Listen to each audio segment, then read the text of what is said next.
Ya, salam. Salam sejahtera dalam kasih Tuhan kita Yesus Kristus.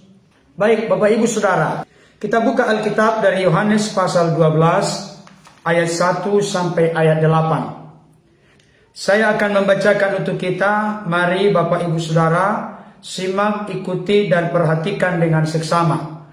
Demikianlah bunyi firman Tuhan. Yesus diurapi di Betania.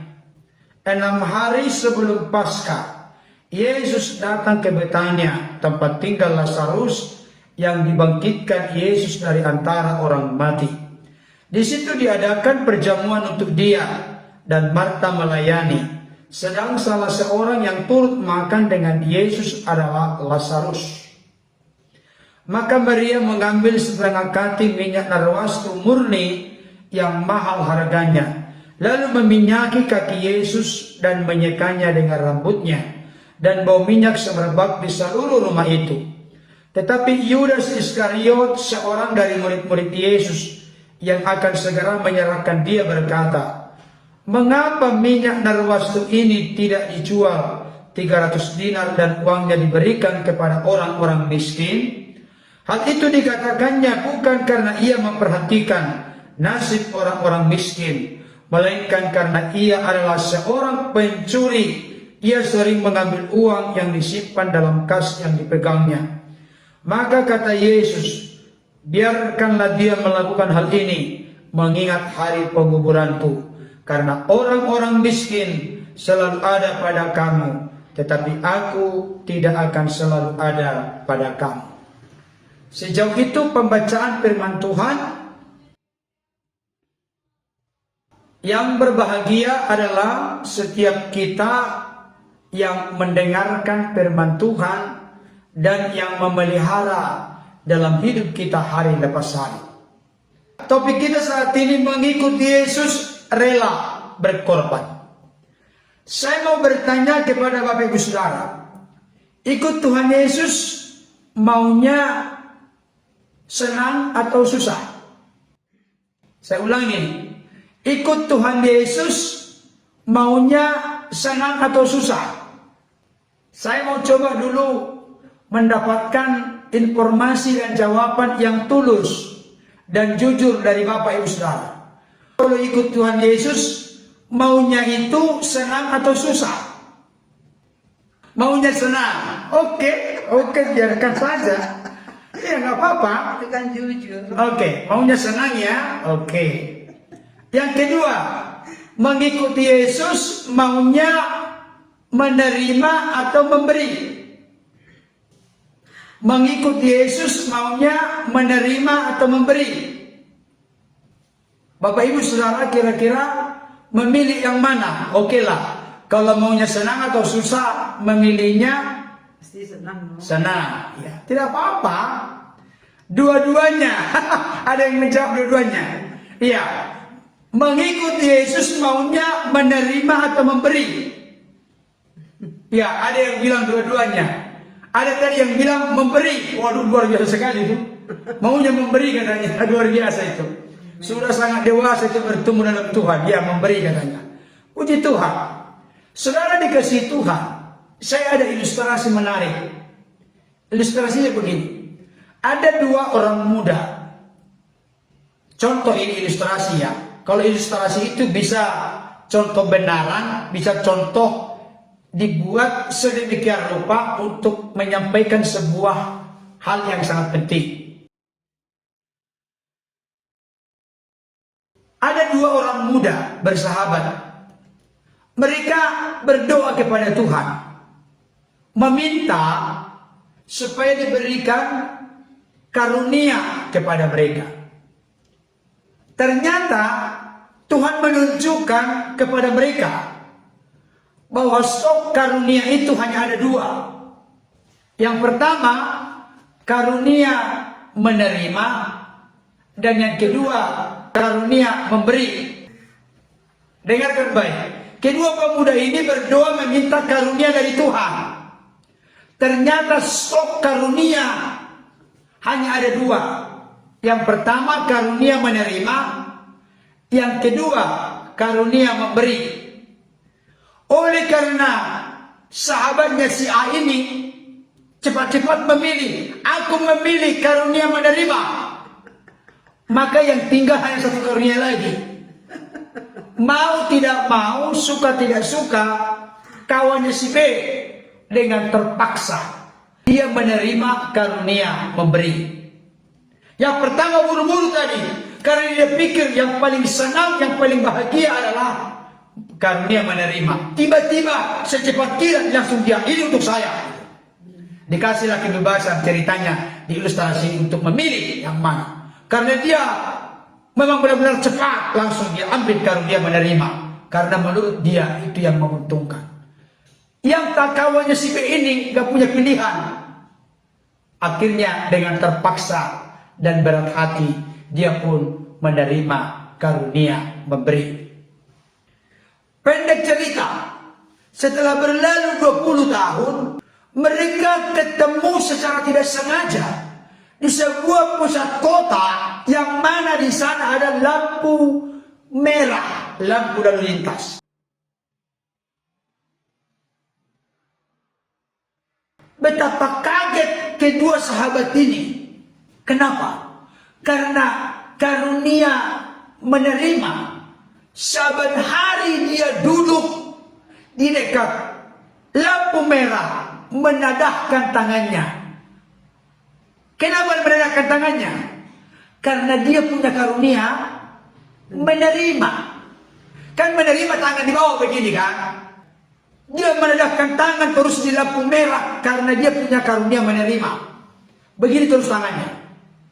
Kalau orang Batak bilang, Bapak Ibu Saudara, utabulu inna, tangan digijang daripada tangan ditolong. Artinya, lebih bagus tangan di atas daripada tangan di bawah. Itu filosofi orang Batak. Saya tidak tahu Bapak Ibu Saudara suku-suku yang lain. Di sentero Indonesia, termasuk yang bertempat tinggal di luar negeri. Kalau kami suku Batak itu, orang tua saya dulu mengingatkan, lebih indah, lebih baik, lebih bermartabat hidupmu kalau tanganmu di atas daripada tangan di bawah. Tangan di atas bukan gambaran sombong loh, bukan. Tangan di atas artinya begini, memberi, bukan tangan di bawah, menerima. Saya lanjutkan cerita ini. Ternyata kaget, salah seorang yang punya karunia memberi ini, dia punya mobil mewah, dia berhasil, dia sukses. Dia punya karunia memberi. Sedangkan tangan yang satu, yang hanya tangan menerima, begini karunia menerima, dia tetap tidak berubah hidupnya. Dari sejak mereka menerima karunia itu sampai ketemu 20 tahun kemudian, dia tetap begini tangannya, menerima, menadahkan tangan di lampu merah. Akhirnya temannya yang punya karunia menerima ini bertanya, si B, kamu kenapa? Kamu punya karunia memberi kan? Iya. Ini mobilmu, mobil bagus. Iya. Bukannya mobil bagus, rumahku juga bagus.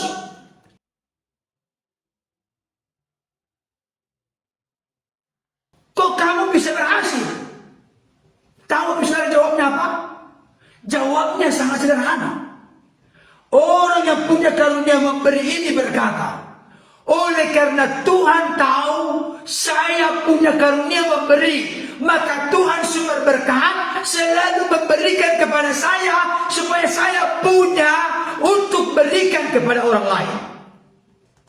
Nah, maksudnya karena Tuhan tahu saya punya karunia memberi, supaya saya jangan stop memberi, maka Tuhan yang Maha Kaya, sumber berkat, dia selalu memberikan kepada saya supaya saya bisa berikan ke orang lain. Kalau Tuhan tidak memberi, apa yang mau aku beri?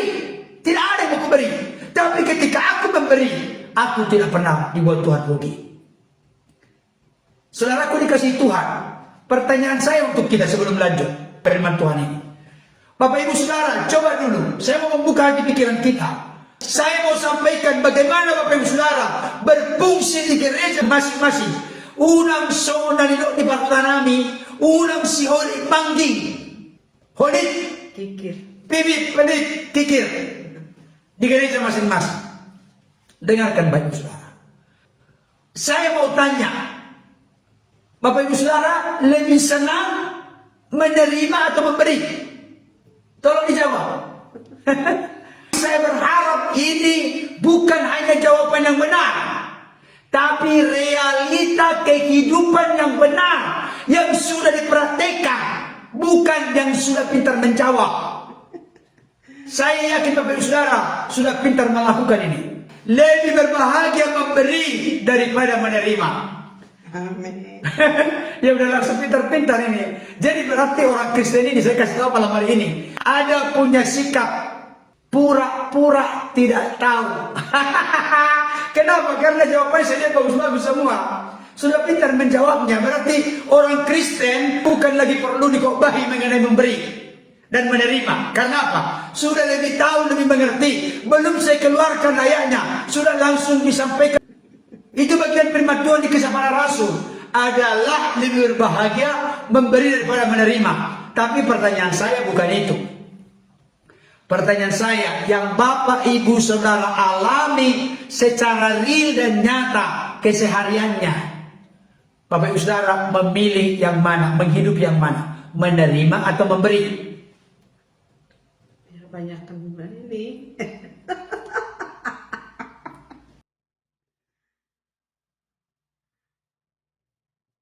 Di mana, Bapak Ibu Saudara? Kenyataan realita kehidupan sehari-hari itu menerima atau memberi? Saya mau kasih tahu salah satu cara untuk menyeleksi bagaimana warna atau jenis dari doa kita. Doa kita menentukan kualitas rohani kita. Contoh, kalau doa kita adalah doa yang berfokus orientasi kepada diri, Tuhan berkatilah ayamku, anjingku, berkatilah Tuhan kerbauku, Tuhan berkatilah anakku, berkatilah usahaku, berkatilah pekerjaanku, berkatilah. Tidak ada yang salah. No, tidak ada yang salah. Tapi kalau orang sudah punya kesukaan untuk menjadikan hidupnya menjadi berkat bagi orang lain, khususnya bagi orang-orang di sekeliling kita, dan secara spesifik Tuhita nama marangi, dengarkan bahasa Inggrisnya ini, Tuhita nama marangi. Apalagi di tengah-tengah pandemi virus corona sekarang ini, saya mau kasih tahu, kalau Bapak Ibu Saudara punya berkecukupan, tapi ada kakakmu atau adikmu atau keluarga besarmu yang sampai susah makan kelaparan, saya mau kasih tahu malam hari ini, dengarkan firman Tuhan ini. Kita apakah sudah benar? Kita menjadi orang yang menyadari dan menghayati, merenungkan tentang pengorbanan Allah di dalam Kristus Yesus. Ini menjadi kunci Bapak Ibu Saudara. Bayangkan, kita sampai berkelebihan mungkin makanan di rumah kita, tapi ada kakak adik kita membayar kontrakan pun susah sekali. Kita menutup mata. Mohon maaf, hatiku tidak tergerak membantumu. Bapak Ibu Saudara, yang saya mau sampaikan pada saat ini, salah satu jemaat di Alkitab yang saya sangat bangga dan senang adalah jemaat Filipi. Filipi itu wilayah bagian Makedonia. Walaupun mereka dalam keadaan kekurangan, tapi mereka selalu peduli dengan sesama manusia. Mereka bukan menjadi orang yang egois memikirkan diri sendiri. Dan saya kasih tahu, dengarkan baik. Inilah yang merupakan ciri khas dari gereja perdana, gereja mula-mula yang ada di Kisah Para Rasul. Saya kasih tahu, dengarkan baik. Tidak ada gereja mula-mula yang mengalami kelaparan. Tapi moto orang sekarang yang sering disebut oleh Eko Patrio dulu, yang kaya makin kaya, yang miskin makin miskin. Itu dulu lagunya saya dengar. Yang kaya makin kaya, yang miskin makin miskin. Di jemaat mula-mula tidak ada yang kekurangan, karena mereka selalu berbagi kasih seorang terhadap yang lain. Sekalipun jumlah mereka minoritas, mereka bisa menggoncangkan Yerusalem, Yudea, Samaria, bahkan mengarah ke dunia, oleh karena mereka memiliki kasih yang melimpah seorang terhadap yang lain. Saya mau sampaikan kepada kita, Tuhan tidak pernah membuat rugi hidupmu, keluargamu. Engkau peduli dengan kakak adikmu. Dan saya sudah kasih kemarin rumusnya. Kita mendapat sesuatu dari orang, kita ngomong apa? Terima, kasih. Terima, kasih. Gak ada pernah saya dengar orang memberi sesuatu kepada kita. Terima, terima. Terima, terima. Gak ada pernah terima. Yang benar itu terima, kasih. Terima, kasih. Itu dia. Karena apa? Bapak orang beriman siapa namanya? Bapak orang beriman namanya Abraham. Abraham dipanggil untuk diberkati dan hidupnya dijadikan berkat bagi bangsa-bangsa. Bukan titik Bapak Ibu Saudara. Saya mau kasih tahu adalah kurang kita dewasa dalam bertuhan. Dalam kekristenan ini, kalau kita hanya berpikir kita mau diberkati, Tuhan berkati usahaku, berkati pekerjaanku, berkati segala sesuatu yang aku lakukan, tidak salah. Tapi sentralnya supaya aku dengan berkatmu bisa bermanfaat menjadi berkat bagi orang-orang lain yang membutuhkan pertolongan. Firman Tuhan berkata apa? Kasihilah semua orang, tetapi terutama saudara-saudara kita seiman. Saudara kita seiman, yang lebih spesifik, saudara-saudara kita sedarah dan sedaging. Tolong kita punya satu rasa yang sangat mendalam. Bukan hanya simpati, tapi empati. Yang mendorong kita berbuat sesuatu. Jangan sampai kita begitu hebat di luar sana. Ada orang begitu Bapak Ibu. Hebat sekali di luar sana, supaya dilihat, supaya aku dipuji, supaya aku nanti dikagumi, dibilang dermawan seterusnya. Tapi kalau di rumah, di keluarganya, tidak peduli dengan keluarganya, tapi kalau di depan umum, supaya dipuji, 10 juta pun langsung mau dia, orang Batak bilang mangalelang. 50 juta dari saya, betul nama ban. Gitu. Iya, hebat banget dia ya. Sampai lelang dia 50 juta gitu. Wah, luar biasa, cicak pun bunyi. Gitu. Tapi di keluarga, kakak adiknya, ada yang begitu. Di sini tidak ada yang menonton. Maksudnya tidak ada yang mengaku. Saya yakin gak ada Bapak Ibu Saudara. Oke, kita masuk dulu ke bacaan kita ini. Kita lihat ayat 3. Kita bertitik tolak ayat yang ketiga. Atau Mami dulu ada yang mau disampaikan?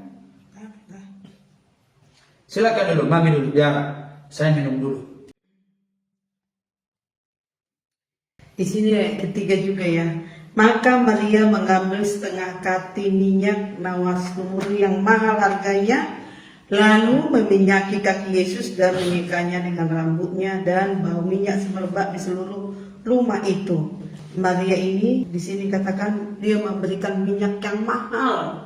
Dan setelah itu dia menyeka dengan rambutnya. Artinya Maria ini tidak memikirkan harganya mahal. Yang penting dia persembahkan kepada Yesus. Artinya tidak asal-asal minyak-minyak bekas, tapi yang mahal. Kalau kita lihat di sini nanti dia jual itu mahal. Tetapi dia katakan dia mau mempersembahkan, dia menyekanya lagi dengan rambutnya. Kalau tradisi orang Yahudi, rambut itu bagi wanita itu mahkota, kehormatan. Tapi dia tidak memandang lagi itu. Saking dia hormat, saking dia mau memberi sesuatu yang terbaik bagi Yesus, dia pun melakukan itu sampai menyeka rambut yang panjang itu. Gitu loh. Artinya kalau kita memberi kepada Tuhan, jangan yang sisa-sisa, jangan karena sudah tidak kita pakai, udah saya bawa aja sama Pak Pendeta. Atau penting kita bawa persembahan. Bahkan saya pernah ingat ketika kita dulu pelayanan di pasar Minggu ya, saya kan menghitung persembahan dengan bendahara. Terus di situ ada uang yang 1.000 udah lecek, udah dekil kumal lah. Terus saya bilang kok tega banget. Saya pribadi saya sedih kok mau ngasih uang seperti itu. Saya pun dikasih nggak mau terima itu. Apalagi Tuhan, mungkin gereja pun terima gitu. Itu sebenarnya tanpa kita sadari, ketika kita memberi, kita melecehkan Tuhan. Coba kita bayangkan, walaupun kita berpikir orang lain nggak tahu, tapi Tuhan katakan dalam firman Tuhan, Allah menjelajahi, melihat di seluruh permukaan bumi. Apa yang kita lakukan, kita berbuat, Tuhan tahu, Tuhan lihat Yes. apa yang kita lakukan. Amen. Jadi ketika kita memberi, janganlah sisa-sisa. Jangan yang kita tidak pakai. Ketika kita memberi, ya sisihkanlah. Memang kita persembahkan, kita buat khusus buat Tuhan. Nah, kita Amen. bilang, buat pendeta kok. Sebenarnya kalau kita sadari, pendeta itu juga hamba Tuhan. Ya Amen. utusan Tuhan. Bukan berarti Bapak Ibu kasih ke sini, enggak. Karena kita Ya. belajar firman Tuhan di sini. Di dalam firman kita bahas hari ini, ketika Ya. kita mau memberi, biar kita memberi yang terbaik. Amen. Itu seperti wanita ini, harga yang mahal. Bayangkan, bahkan Ya. kehormatan sekalipun itu rambutnya pun dia sekat, rambutnya yang dia buat semua untuk kemuliaan hormat bagi Tuhan. Amin.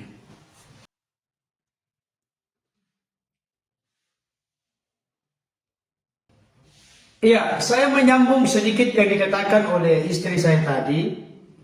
Dengarkan baik. Ketika kita dulu pelayanan di sebuah tempat, seseorang memberikan persembahan uang Rp1.000. Rp1.000 ini sudah hitam, dekil, kumal, bau. Dan itu pun sepotong. Gak jelas lagi tulisannya. Saya yakin dibawa kemana pun itu tidak laku. Tapi mungkin dia berpikir, kalau di Tuhan gak mungkin ditolak Tuhan. Padahal waktu itu tahu gak pujiannya apa? Pujian pengantar firman waktu itu. Aku mengasihi Engkau Yesus dengan segenap hatiku. Aku mengasihi Engkau Yesus dengan segenap jiwaku. Lagunya itu. Berarti yang memberikan persembahan itu ikut menyanyi. Aku mengasihi Engkau Yesus dengan segenap hatiku. Aku mengasihi Engkau Yesus dengan segenap jiwaku.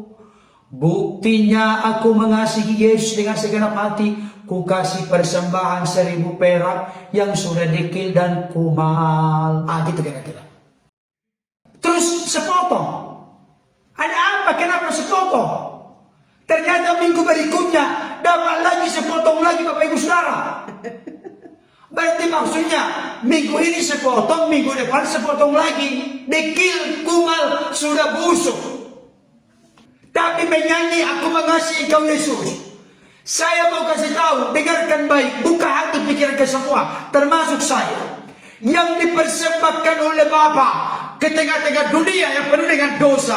Karena begitu besar kasih Allah akan dunia ini, sehingga Ia telah mengaruniakan anaknya yang tunggal. Anaknya yang tunggal bahasa Yunani monogenes theos, artinya miliknya yang terbaik. Dia berikan kepada saudara dan saya, kepada kita semua. Apakah balasan kita dengan memberikan persembahan 1.000 rupiah yang sudah dekil kumal sebagai bentuk ungkapan rasa syukur terima kasih kita kepada Tuhan yang telah menebus menyelamatkan kita? Keterlaluan. Itu belum berbicara tentang jumlah Bapak Ibu Saudara. Tidak. Dia memberikan 1.000 perak tetapi dengan hati yang tulus. Barangkali dia susah hidupnya. No problem. Yang mau usah dikasih. Tidak usah dikasih kalau nggak bisa. Bahkan yang paling parah, dengarkan baik. Dulu waktu aku sekolah minggu dulu di kampung, ditaruh tangannya begini. Ternyata bukannya mengasih, mengambil. Ada di sini punya pengalaman. Ditaruh tangannya begini ke dalam, pura-pura membikin tapi mengambil. Bahasa Inggrisnya manako persembahan. Bayangkan Bapak Ibu Saudara. Itu ngeri sekali. Saya mau kasih tahu, dengarkan baik. Dikatakan di sini apa tadi? Maka Maria mengambil setengah kati minyak narwastu murni. Setengah kati kalau saudara dibandingkan dengan terjemahan bahasa Indonesia sehari-hari. Setengah liter. Setengah liter minyak narwasti murni. Kata murni itu asli, sejati, bernilai, berkualitas tinggi. Bapak Ibu Saudara punya parfum nomor 1 di dunia. Saya pernah punya teman, marga pangaribuan, beliau beli parfum dari Amerika. Cukup besar tempatnya, tapi separuh lagi. Pak Berton, ada apa? Pak, ada apa kawan? Saya bilang. Coba pakai dulu ke bajumu. Pakailah. Trit, pakai kan? Coba minggu depan, kalau kamu mau ambil, tapi rasakan dulu baunya, katanya. Udah. Cucilah pakaian ini. Sekalian cuci, tetap masih harum. Akhirnya saya pergi ke sana lagi, bawa, katanya. Bayangkan saudara, karena murni, harganya jutaan. Setetes cukup. Gak usah seperti sekarang yang dibeli dari itu, yang isi ulang itu. Prat, harus bayar dulu. Ini sekali cukup. Di tengah-tengah dibikin, sini selesai ulang. Harumnya bukan main. Kenapa? Karena kualitasnya nomor satu. Harganya luar biasa. Perhatikan baik. Di sini dikatakan oleh Yudas Iskariot apa? Mengapa minyak narwastu ini tidak dijual 300 dinar? 300 dinar. Di dalam kitab Matius dikatakan bahwa upah pekerja kasar satu hari itu 1 dinar. Berarti 300 dinar upah pekerja 300 hari. Karena orang Yahudi ada hari Sabat, berarti ini disimpulkan upah pekerjaan 1 tahun. Perhatikan baik, supaya kita kalkulasi diri kita ini. Kalkulasi diri kita, mari kita bermain matematika. Tuhan mau bermain matematika dengan kita sekarang. Apa itu? Ini yang ditumpahkan oleh Maria setengah kaki minyak narwastu murni, harganya 300 dinar. Berarti penghasilan selama 1 tahun. Saya mau tanya, tantang Bapak Ibu Saudara, ada yang berani nggak kasih ke gerejanya masing-masing penghasilan 1 tahun?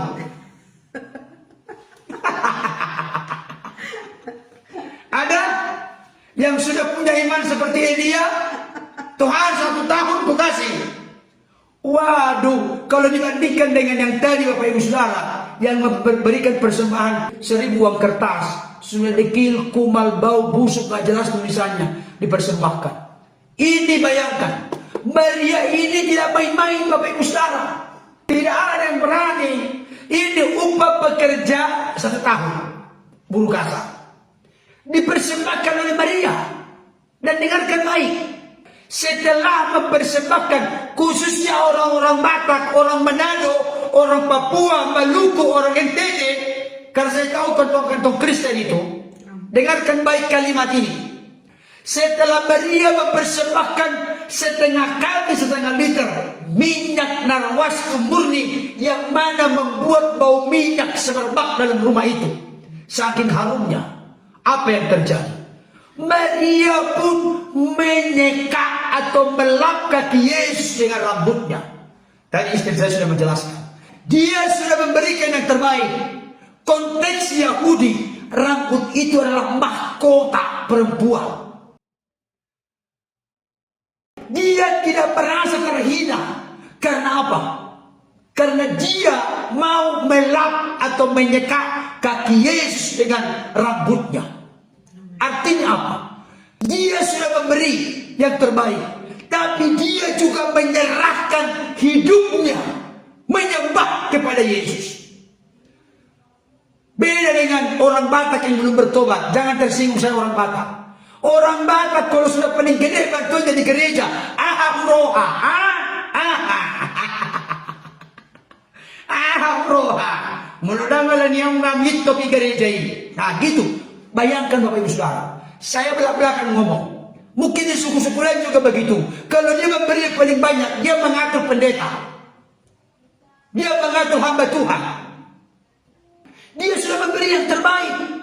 Hasil upah pekerjaannya 1 tahun diserahkan kepada Yesus. Dia sujud lagi menyerahkan rambutnya.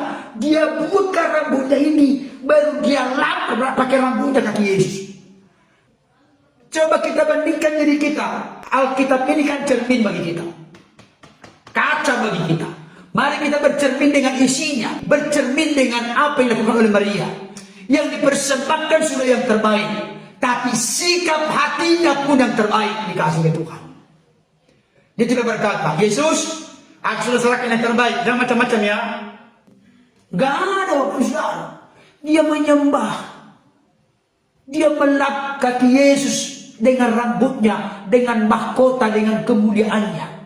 Bayangkan, artinya sekalipun dia sudah memberi yang terbaik, tetap dia rendah hati, tetap dia memberikan hormat yang sangat tinggi kepada Yesus.